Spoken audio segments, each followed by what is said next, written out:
이스라엘 민족이 지키고 있는 3대 절기가 있습니다.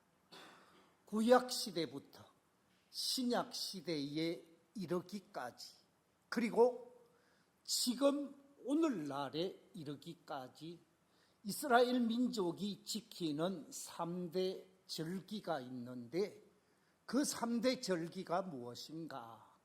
제일 첫 번째 지키고 있는 절기를 유월절이라 또는 무교절이라고 말을 합니다. 이 유월절이라고 하는 절기는 우리나라가 일본에 의해서 광복을 쟁취한 날, 광복을 얻은 날, 8월 15일과 같은 날, 애굽에서 자유를 얻어서 애굽으로부터 탈출을 기념하는, 구원의 하나님을 기념하는 날이 바로 유월절입니다. 두 번째 지키고 있는 절기가 있는데, 초막절이라는 절기를 지키고 있습니다.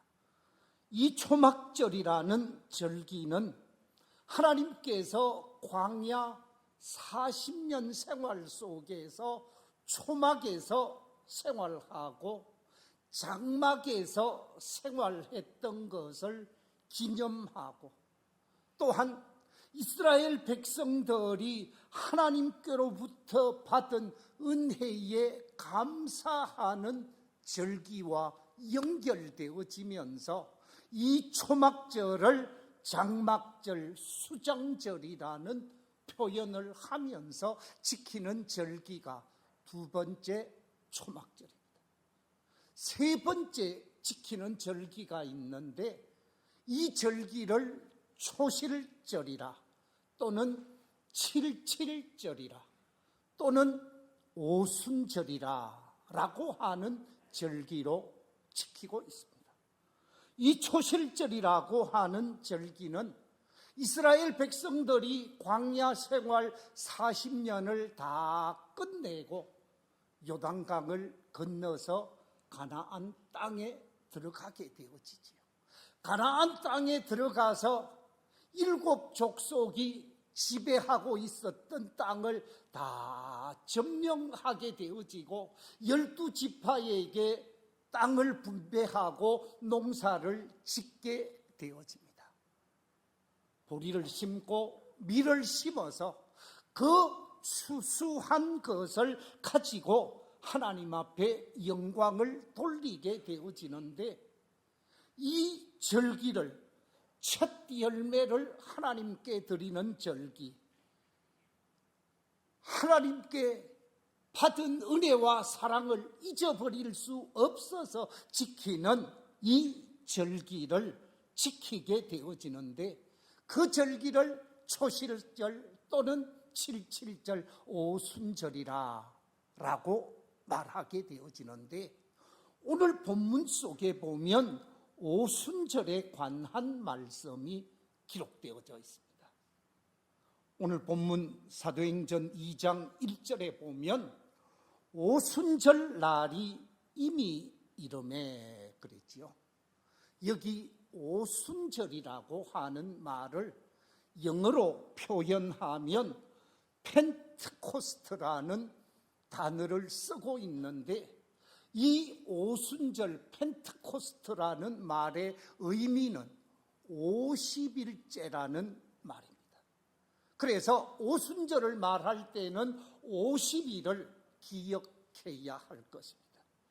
두 번째 오순절이라고 말하게 되어질 때, 이 오순절은 유월절을 지나고 나서 이 구약 성경 속에서 말하고 있는 7749, 77절을 지난 다음 날에 갖는다고 해서 77절이라고 표현을 하기도 하고, 이 오순절은 맥추를 추수해서 하나님께 영광을 돌리는 시간이라고 해서 맥추절이라 라는 의미로 설명을 하게 되어지는데, 이스라엘 백성들이 이 오순절을 지키는 이유가 있습니다. 그 이유는 역사 속에 담겨 있는 중요한 의미가 있기 때문에 그렇습니다. 그렇다고 하면 오순절에 담긴 역사적 배경은 무엇인가? 세 가지를 생각하고자 하는데, 이 오순절에 담긴 역사적 배경을 말하려고 하면 제일 첫 번째, 모세와 밀접하게 연결되어져 있는 절기라는 사실을 발견하게 되어집니다. 이스라엘 백성들이 유월절을 경험하고 출애굽해서 광야 생활이 이어지게 되어집니다. 이 광야 생활이 한 달 지나고 두 달 지나는 이 광야 생활을 이어지는 가운데 50일 가까이 되어서 시내산에 도착하게 되어지고, 50일 되기 직전에 하나님께서 시내산 아래에 있는 이스라엘 민족 공동체의 지도자인 모세를 시내산으로 불러 올리게 되어집니다. 시내산의 부름을 받은 모세가 시내산 꼭대기로 올라가게 되어지는데, 올라가서 며칠이 지나지 않아서 하나님께서 모세에게 주신 10가지 계명, 율법이 있습니다. 바로 이 율법을 받은 날이 출애굽하고 나서 며칠째 되는 날이라고요? 50일째 되는 날이라.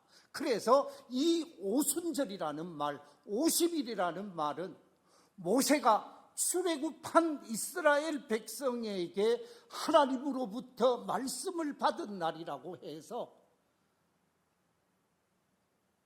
3세기부터, AD 3세기부터 이스라엘 백성들, 히브리 사람들은 이 오순절날 하나님의 말씀을 받아서 읽는 풍습을 지금까지 지키고 있다고 합니다. 두 번째, 오순절에 대한 역사적 배경은 무엇인가?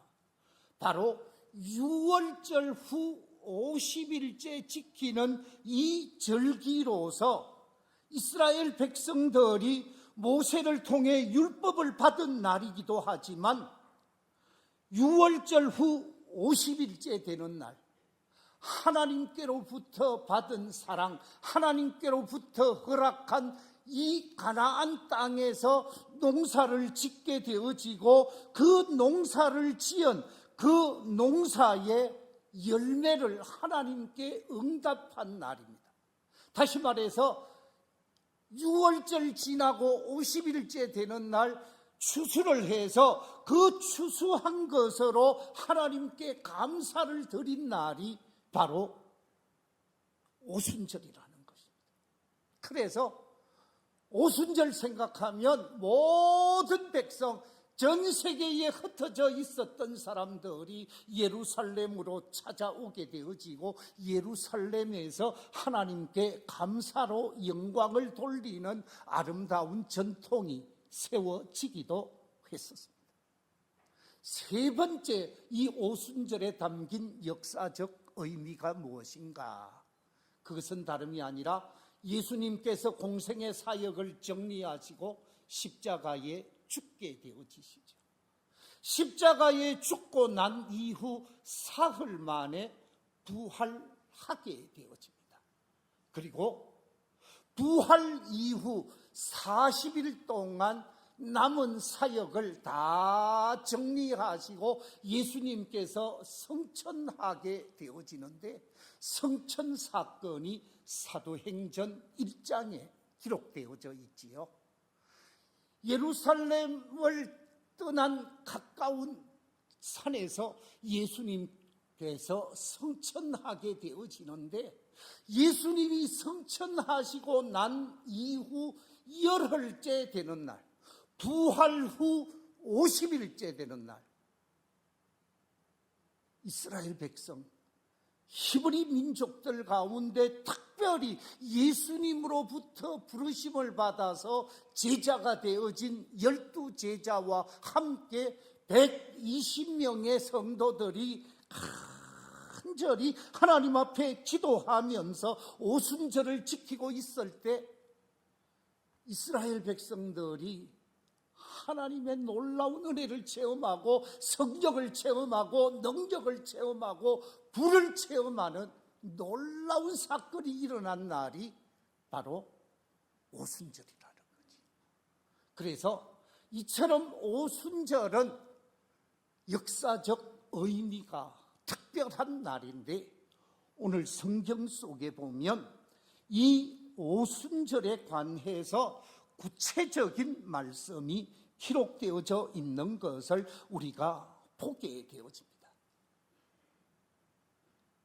예수님의 제자들과 예수님을 믿고 따라갔던 많은 사람들이 예수님의 마지막 주신 말씀, 예수님이 성천하시기 직전에 주신 말씀을 붙들고 예루살렘을 떠나지 않고 마가의 다락방에서 기도하게 되어지는데, 이 기도할 수밖에 없었던 이유가 예수님이 마지막 주신 말씀 때문이었습니다. 그 말씀이 사도행전 1장 4절 5절에 기록되어진 말씀입니다. 우리 같이 한번 읽어보겠습니다. 시작. 사도와 함께 모이사 그들에게 분부하여 이르시되 예루살렘을 떠나지 말고 내게서 들은 바 아버지께서 약속하신 것을 기다리라. 요한은 물로 세례를 베풀었으나 너희는 몇 날이 못되어 성령으로 세례를 받으리라. 예수님께서 예루살렘을 떠나지 말고 약속하신 성령을 기다리라. 너희가 성령을 기다리며 사모하고 있을 때 성령을 너희에게 부어 주시겠다 약속하셨기에 예수님의 제자들과 더불어 120명의 성도들이 그 말씀을 붙들고 열심히 기도하게 되어졌고, 열심히 기도하는 가운데 성령의 놀라운 역사가 나타나게 되어지면서 예루살렘 교회가 세워지게 되어집니다. 예루살렘 교회가 세워지는 것이 아니라 예루살렘을 중심으로 온 유대와 북쪽의 사마리아와 좌우 저 남쪽 아프리카까지 복음이 전 세계로 확장되어지는 놀라운 사건이 오순절 사건을 통하여 펼쳐지게 되어진 것이지요. 자, 그렇다고 하면 이 오순절 성령 사건은 구체적으로 어떻게 일어났는가? 오늘 본문에 근거해서 세 가지 문제를 확인해 보고자 합니다. 제일 첫 번째 오순절 성령 사건은 오늘 본문이 말씀하고 있는 것처럼 급하고 강한 바람 같은 성령이 임한 사건이라 오늘 본문 2절이 말씀하고 있습니다. 우리 2절 말씀 같이 한번 읽어보겠습니다. 시작. 호련히 하늘로부터 급하고 강한 바람 같은 소리가 있어 그들이 앉은 온 집에 가득하였다 그랬지요. 여기서 제가 한번 그림을 보여드리겠습니다. 유명한 화가가 그린 그리십니다. 오순절 성령 사건을 저렇게 표현해 놓았는데 성령의 놀라운 역사가 나타나게 되어지면서 마가의 다락방에 있었던 모든 사람들이 변화를 경험하게 되어진 사건인데 제일 첫 번째 경험할 수밖에 없었던 사건이 급하고 강한 뭐 같은 역사? 바람 같은 성령의 역사가 나타났다라고 라고 말씀하고 있습니다. 여기서 바람 같은 성령이라는 말씀은 성령의 속성을 말하는데, 이 바람이라고 하는 말을 헬라어로 푸뉴마라는 말로 사용하고 있습니다. 이 푸뉴마라고 하는 말은 바람이라는 뜻도 되고 호흡이라는 뜻도 되고 숨이라는 뜻도 되어집니다. 바람 같은 성령의 역사가 나타났다라는 말은 이 바람이 가지고 있는 놀라운 속성을 나타내는데, 여러분, 바람은 잔잔한 바람이 있습니다. 그 잔잔한 바람이 여름의 무더위 속에 있는 저희들에게 살짝 일렁이면 시원해지지요. 그런데 이 바람이라는 이 속성은, 바람의 속성은 잔잔한 것만 나타내는 것이 아니라 오늘 본문 속에서 말하는 것처럼 강력한 힘을 드러내는 것도 역시 바람이라는 거예요. 여기서 사진을 하나 보여드리겠습니다. 두 사진인데 하나는 토네이도고 하나는 허리케인입니다. 저 두 가지 놀라운 현상을 일으키는 것은 무엇이 만들어내는 힘이지요? 바람이 만들어내는 힘입니다. 약한 바람은 시원하게 하지만 강력한 바람, 강한 바람은 엄청난 파괴력을 가져온다는 거예요. 세상 전체를 파괴하고 세상 전체를 완전히 초토화시키는 모습을 보게 되어집니다. 그래서 급하고 강한 바람 같은 현상이라고 하는 말은 놀라운 파괴력, 상상할 수 없는 파괴력을 나타내는데, 지금 여러분이 보고 있는 것처럼 저 사진은 5월 15일부터 5월 17일까지 미국 중부 지역 12개 주에 나타난 토네이도가 3일 동안 완전히 휩쓸고 지나가 버렸는데, 그 3일 동안 휩쓸고 지나가고 난 다음에 그 결과가 어떻게 나타났는가? 정확하게 죽은 사람의 숫자가 20명이라고 합니다. 그리고 다치고 어려움 속에서 다치게 되어진 사람이 약 200명 이상이라고 합니다. 그리고 집이 부서지고 집이 파괴되어지고 유리창이 깨어지고 집이 날아간, 회사가 날아가게 되어지는 이 주택과 회사가 파괴되어진 집 수가 얼마인가? 64만 가구라고 합니다. 그러니까 이 토네이도가 한번 휘젓고 날아가 버리면 온 세상이 쑥대밭이 되어지고 다 파괴되어지 버리는 놀라운 역사가 나타나게 되어진다는 거죠. 이처럼 강하고 담대한 강한 바람의 역사가 제자들에게 나타났다. 그 말은 제자들의 완고한 심령, 제자들의 도저히 인간적으로 깨트릴 수 없는 그 죄성을 성령의 역사가 깨트려 버렸다는 거죠. 완고한 심령을 깨트리고 죄악된 심령을 깨트리고 마귀에게 사로잡혀 있고 불신하게 사로잡혀 있었던 이 제자들의 잘못된 심령들을 다 깨트려 버려서 깨트림을 통해서 믿음의 사람이 되고 자유의 사람이 되고 하나님의 사람이 되어지는 놀라운 성령의 역사, 강력한 성령의 역사가 제자들 속에 나타났다라는 말씀입니다. 그렇습니다.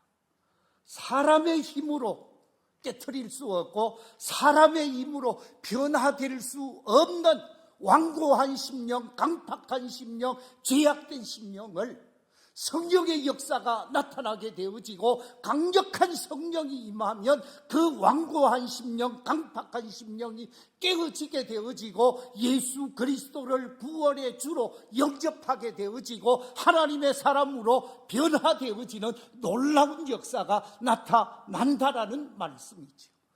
바라옵기는 이 자리에 계신 우리 모든 성도들이 성령의 강한 바람 같은 역사가 나타나서 여러분의 각박한 심령, 제약된 심령이 깨트려지고 예수를 구원의 주로, 예수를 하나님으로 맞아들이면서 하나님의 사람으로 변화되어지는 놀라운 역사가 있게 되시기를 우리 주님의 이름으로 축원합니다. 두 번째, 이 오순절 성령 강림 사건은 불같은 성령이 임한 사건이라고 오늘 본문 3절이 우리에게 증언해 주고 있습니다. 오늘 본문 3절 우리 같이 한번 읽어보겠습니다. 시작. 마치 불의 혀처럼 갈라지는 것들이 그들에게 보여 각 사람 위에 하나씩 임하여 있더니, 바람 같은 성령과 함께 불 같은 성령이 한 사람 위에 임하게 되어졌는데, 이 불 같은 성령이라 그랬습니다. 이 불 같은 성령이라는 말은 하나님의 임재가 나타나게 되어지고 하나님의 임재하심 속에서 그 심령 속에 다 태워버리는 소멸의 역사가 나타났음을 말씀하는 것입니다. 그러니까 성령의 기름 부음을 받고 불같은 성령이 임하게 되어지면 그 사람 속에 있는 죄악이 제거되어지고 불신앙이 제거되어지고 불의가 제거되어지면서 심령이 깨끗해지는 역사가 나타났음을 말씀하는 것입니다. 불같은 성령이 임해버리면 모든 것을 태워버리고 없애버린다라는 거죠. 출애굽기에 보면 하나님의 사람 모세가 이집트 왕궁 생활을 하다가 나이 40이 되었을 때 살인자의 누명을 쓰고 미디안으로 쫓겨가게 되어집니다. 미디안 광야 생활을 40년 동안 하게 되어지는데, 모세의 나이 80이 되었을 때 하나님께서 모세를 찾아오게 되어지지요. 모세야, 모세야. 광야에서 양을 치고 있는 목동을 부르시는 하나님의 음성이 모세에게 들려지게 되어집니다. 자신을 부르는 소리를 듣고 정신을 차려서 쳐다보게 되어지는데, 저 앞에 불꽃이 확 나타나고 있는 거예요. 엄청난 불꽃이 나타나고 있는데, 그 불꽃이 잠시 나타나는 것이 아니라 계속해서 불타고 있는 것을 보게 되어집니다. 불꽃 속에서 부르심을 받게 되어진 모세가 하나님의 부르심 속에서 말씀을 받게 되어지는데, 출애굽기 3장 5절에 보면 하나님께서 이렇게 말씀하고 있습니다. 네가 선 곳은 거룩한 땅이니 네 발에서 무엇을 벗어라? 신을 벗어라 라고 말씀을 하십니다. 여기서 신을 벗어라는 것은 세 속에 물든 그 모든 것으로부터 벗어나라는 것입니다. 죄악의 세상으로부터 벗어나라는 것입니다. 하나님의 부르심을 받게 되어진 이 모세가 떨기나무 불꽃을 향하여 다가가게 되어지는데, 그 떨기나무 불꽃을 향하여 다가가는 모세를 향하여 하나님께서 주신 말씀이 출애굽기 3장 6절 이하 10절에 보면 이렇게 기록되어져 있습니다. 우리 같이 한번 읽어보겠습니다. 시작. 나는 네 조상의 하나님이니 아브라함의 하나님, 이삭의 하나님, 야곱의 하나님이니라. 모세가 하나님 배웁기를 두려워하여 얼굴을 가리매 여호와께서 이러시되 내가 애굽에 있는 내 백성의 고통을 분명히 보고 그들의 감독자로 말미암아 부르짖음을 듣고 그 근심을 알고 내가 내려가서 그들을 애굽인의 손에서 건져내고 그들을 그 땅에서 인도하여 아름답고 광대한 땅, 젖과 꿀이 흐르는 땅, 곧 가나안 족속, 헷 족속, 아모리 족속, 브리스 족속, 히위 족속, 여부스 족속의 지방에 데려가려 하노라. 이제 가라. 이스라엘 자손의 부르짖음이 내게 달하고 애굽 사람이 그들을 괴롭히는 학대도 내가 보았으니 이제 내가 너를 바로에게 보내어 너에게 내 백성 이스라엘 자손을 애굽에서 인도하여 내게 하리라. 내가 너를 바로에게 보내어 너에게 내 백성 이스라엘 자손을 애굽에서 인도하여 내게 하리라.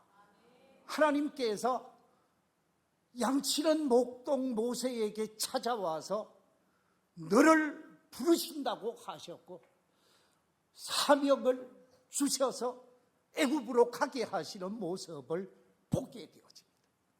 무슨 얘기입니까? 80년 인생을 살아오면서 모세가 하나님 앞에 잘못되어진 것, 그 모든 것을 성령의 불로 다 제거하시고 사명을 주셔서 이스라엘 민족의 위대한 지도자로 사명을 감당하게 하시는 역사가 나타났다라는 거죠. 성령의 역사, 강력한 불의 역사는 우리의 죄와 허물과 잘못을 다 제거해버리고 깨끗하게 하셔서 뜨거운 사명자로 회복시키는 역사가 불같은 성령 속에서 나타나는 것이지. 바라옵기는 이 자리에 계신 우리 모든 성도들이 불같은 성령을 체험함으로 하나님의 사람으로서 담대하게 주의 사명을 감당하는 복된 성도들이 되시기를 주의 이름으로 축원합니다. 세 번째, 이 오순절 성령 사건은 어떤 사건으로 나타났는가? 제자들을 복음 증인으로 변화시킨 사건으로 4절이 기록하고 있습니다. 여러분, 오늘 본문 4절 속에서 말하고 있는 이 제자들, 성령을 체험하기 이전에 여러분 제자들은 어떤 사람들이었습니까? 예수님이 십자가에 못 박혀 돌아가시는 모습을 보자 예수님 주변에 예수님 가까이 있었던 사람들이 다 36개 주랭랑을 쳤던 사람들이었습니다. 예수님이 재판을 받고 십자가에 못 박히고 죽게 되어진 그 모습을 보고 두려워 떨면서 예루살렘 거리를 나오지 못하고 방 안에서 문을 잠그고 두려워 떨고 있었던 사람들이 예수님의 제자들이었습니다. 그런데 부활의 예수님을 만나게 되어지고 예수님이 성천하시고 난 이후에 오순절 마가의 다락방에서 성령의 바람 같은 역사, 불 같은 역사를 체험하고 난 다음에 나타난 제자들의 반응은 그 자리에서 바로 일어서서 예루살렘 거리를 향하여 다른 복음, 다른 말을 증거하며 부활의 주님을 증거하고 십자가 주님을 증거하게 되어졌지요. 부활하신 예수님을 증거하고 십자가 구속의 은혜를 전하게 되어지니까 그 당시 예루살렘 종교 지도자들, 대제사장을 비롯한 모든 서기관들, 바리새인들이 예수의 이름으로 복음을 전하지 말고 예수의 십자가를 전하지 말고 예수의 부활을 전하지 말라고 말씀하셨습니다. 만약에 예수를 전하고 예수의 복음을 전하면 너희들도 죽여버릴 것이라고 말했습니다. 이런 말을 듣게 되어진 제자들, 오순절 성령의 역사를 경험하고 나서 어떻게 변화되어졌는가? 우리 함께 사도행전 4장 19절 20절 말씀 같이 한번 읽어보겠습니다. 시작.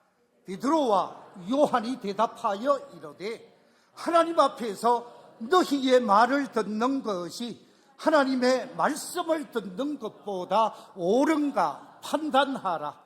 우리는 보고 들은 것을 말하지 아니할 수 없다. 너희들이 무슨 이야기를 해도, 너희들이 어떤 협박을 해도 우리는 부활하신 예수님, 십자가에서 우리의 모든 죄와 허물을 다 대속하시고 부활의 산 소망을 주신 그 십자가 주님, 부활의 주님, 성천하셔서 다시 오시마 약속하신 그 주님을 전하지 아니할 수 없다. 나는 보고 들은 것을 전할 수밖에 없다고 말하고 있습니다.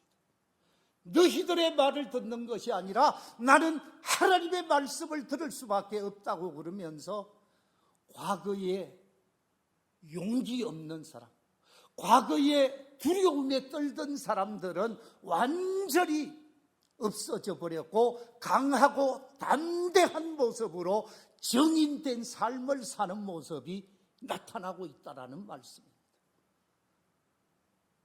사도행전 5장에 가면 더 강력한 위협이 주어지게 되어집니다. 예수의 복음, 예수의 말씀, 예수의 십자가를 전하면 죽여버리겠다고, 감옥에 쳐넣어버리겠다고 말을 했지만 그 위협과 그 도전 앞에서 제자들이 어떻게 반응하는가? 사도행전 5장 29절 이하 32절에 제자들의 반응, 베드로의 반응이 나타나고 있는데 우리 같이 한번 읽어보겠습니다. 시작. 베드로와 사도들이 대답하여 이르되 사람보다 하나님께 순종하는 것이 마땅하니라. 너희가 나무에 달아 죽인 예수를 우리 조상의 하나님이 살리시고 이스라엘에게 회개함과 죄사함을 주시려고 그를 오른손으로 높이사 임금과 구주로 삼으셨느니라. 우리는 이 일에 정일이요 하나님이 자기에게 순종하는 사람들에게 주신 성령도 그러하니라. 우리는 이 일에 뭐라고요? 정일입니다. 성령님도 정일의 역할을 감당하라고 말씀하고 있습니다. 그러므로 나는 그냥 있을 수 없고 정인으로서 사명을 감당하겠습니다. 여러분, 오순절 성령 사건을 경험하게 되어진 제자들은 180도로 바뀌어진 담대한 제자로서 부활의 정인이 되어지면서 예루살렘 교회가 놀라운 역사를 나타내고 예루살렘 교회를 통해서 전 세계로 복음이 확산되어지는 아름다운 역사가 나타났습니다. 그런데 오순절 이 성령 강림의 사건, 이 세 가지 사건을 제가 오늘 말씀을 드렸는데 그 세 가지 사건이 무엇입니까? 첫째가 강한 바람같이 임한 성령의 사건이라 그랬고, 두 번째는 불같은 성령이 임한 사건이라고 그랬고, 세 번째는 제자들을 복음의 정인으로 변화시킨 놀라운 사건이라 그랬습니다. 이처럼 열심히 사명을 감당하면서 세계 속에 복음의 꽃을 피운 제자들의 모습이 사도행전을 통해서 나타나고 있습니다. 그런데 오늘 이 시대는 어떤가? 우리가 살고 있는 지금 이 시대의 비극이 무엇일까? 제자들의 열정, 그 제자들의 사명, 제자들의 뜨거운 복음을 향한 충성됨이 우리 속에 없다라는 거지. 사도 요한은 라오디게아 교회 성도들을 향하여 요한계시록 3장 15절 이하 16절에서 이렇게 말씀하고 있습니다. 내가 네 행위를 아노니 네가 차지도 아니하고 뜨겁지도 아니하도다. 내가 차든지 뜨겁든지 하기를 원하노라. 네가 이같이 미지근하여 뜨겁지도 아니하고 차지도 아니하니 내 입에서 너를 어떻게 하겠다고요? 토하여 버리겠다고 말씀하고 있습니다. 나를 향하여 주시는 말씀이 아닙니까? 요한계시록 3장 19절에서는 이렇게 말씀하고 있습니다. 무릇 내가 사랑하는 자를 책망하여 징계하노니 그러므로 네가 무엇을 내라? 열심을 내라. 네가 열심을 내라 말씀하고 있습니다. 우리 교회 모든 성도님들이 오순절 놀라운 성령의 은혜를 체험하고 오순절 놀라운 성령의 역사를 사모하셔서 능력 있는 그리스도인, 담대한 그리스도인, 열심히 주의 사명을 감당하면서 주께 영광을 돌리는 복된 성령의 사람들이 다 되시기를 주의 이름으로 축원합니다.